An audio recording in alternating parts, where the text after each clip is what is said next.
Yoshligimda osmon qo'limda edi. Kelajak men uchun juda oson edi.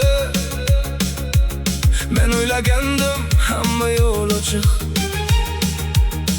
Endi esa har qadam og'ir to'siq.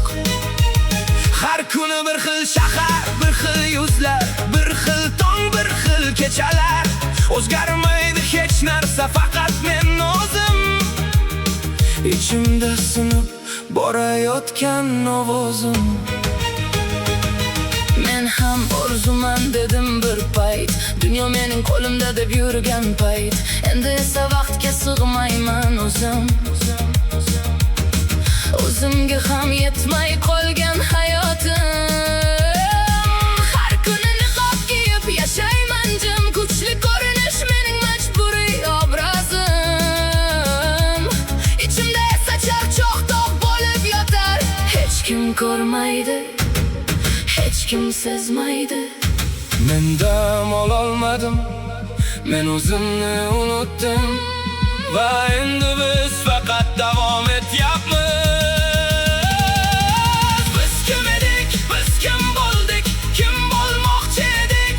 Orzular boshqa, hayot boshqa bo'ldi. Ichimizda millionlab siniq ovoz qoldi. Lekin tashqarida hammasi yaxshi. Yiqilsak ham to'xtay olmaymiz, charchasak ham dam ololmaymiz. Chunki hayot bizni o'zi olib ketdi. Biz esa faqat unga ergashib ketdik.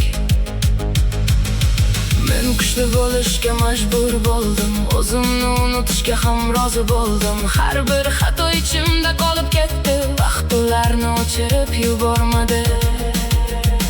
Men ham charchadim, lekin jim turaman. Chunki to'xtasam hammasi qulaydi. Men o'zim uchun yashamagan kunlarim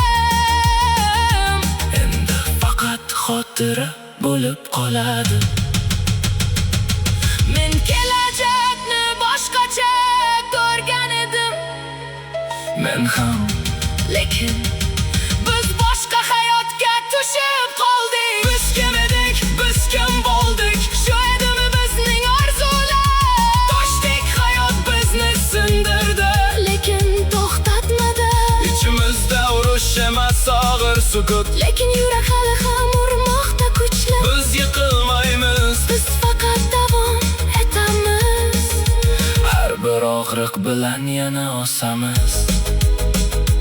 Chunki bizni hayot sindirdi, Lekin yenga olmadi.